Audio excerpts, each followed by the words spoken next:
welcome again to this YouTube channel where we regularly have a quick chat about the Word of God, where we just share as we have been led. And I'm going to be sharing with us an experience, lessons from an experience that someone close to me had when I was having my moment of reflection. And why am I sharing this? There could be someone, not even that there could be someone, we are all at all times, there are different things happening to all of us.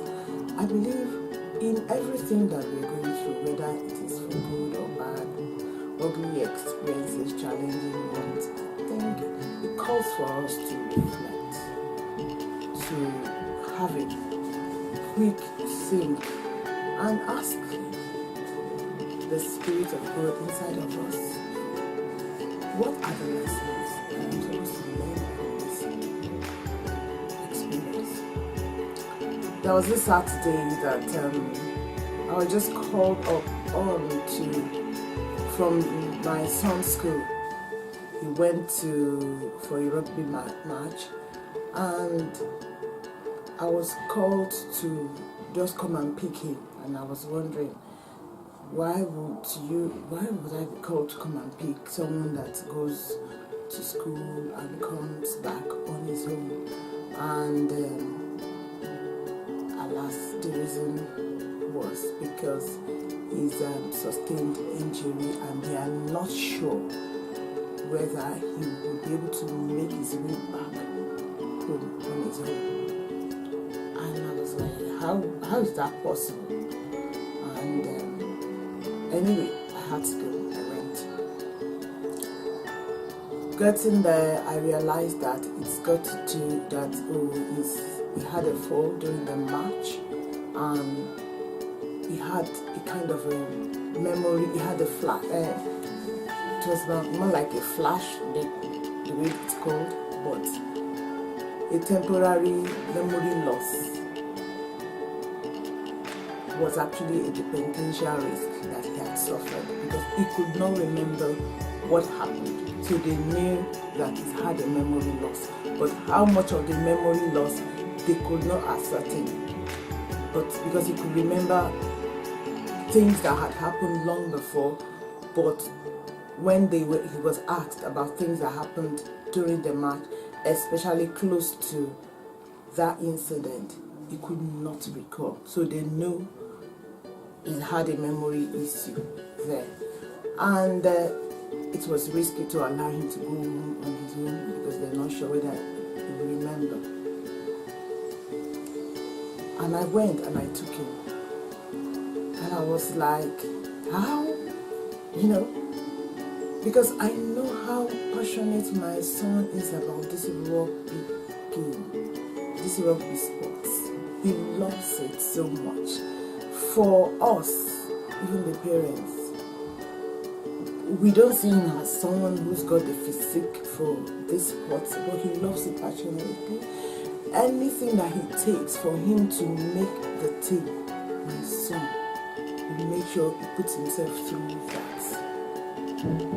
And I was like, even though most of the time he comes home complaining, he's been injured here and there, and the natural being will be like, then stop this sport if you know this is not it for you. But he wouldn't. Lessons. When I sat down and reflected on lessons that I have learned from that boy's experience of that accident, because I picked him and we were going back home, only for my son to tell me that, he still needed to stop at the boys' brigade event that was happening that afternoon, because he had given his word. He had given his word, to be fair, that he planned after the rugby match, he was going to head straight to the boys' brigade event, where they were having an open day somewhere. And I was like, but you are not in a state to do that. He said, nevertheless, let me just go there, put up appearance and explain to them. He actually wanted to wait. I said, no, I'm not going to allow you to wait. But I'm willing to take you there, but I'm going to explain to your coordinators the tell them what has happened and why there's no way you're going to stay. He reluctantly agreed with me. I could see it on his face that he wasn't really pleased.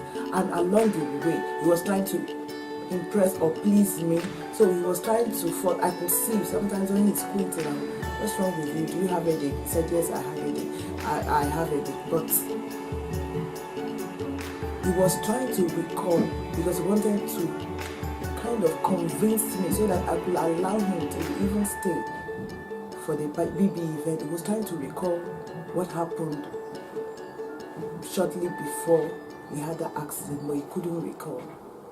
He was making so huge effort. I said, you do not need to do that because this thing, we are talking about your brain. Don't put pressure on that brain.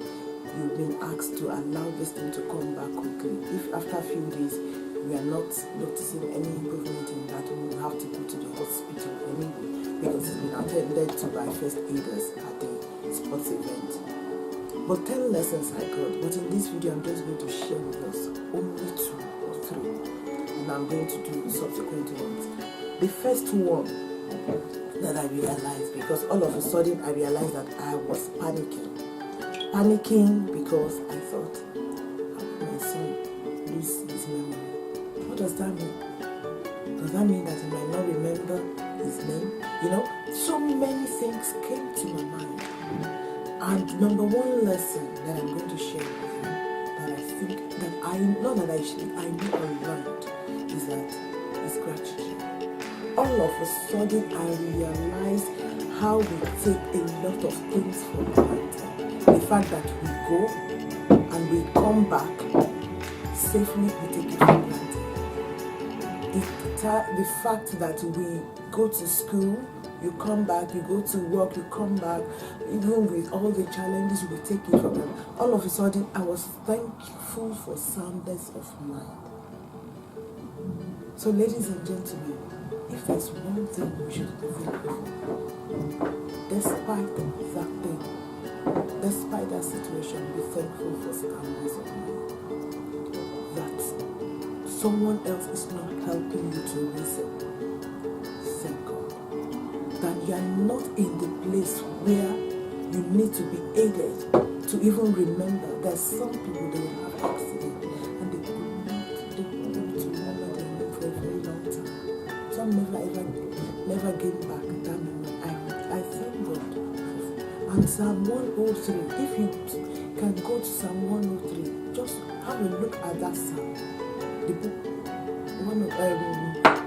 in the Bible, 103. From verse 1 to verse 10. There's so many reasons why we should be thanking God. And another thing that I learned from this lesson is that passion defeats challenges. Because this boy was passionate about what he was doing. Because I was told that even after the incident, ordinarily he should have been taken out.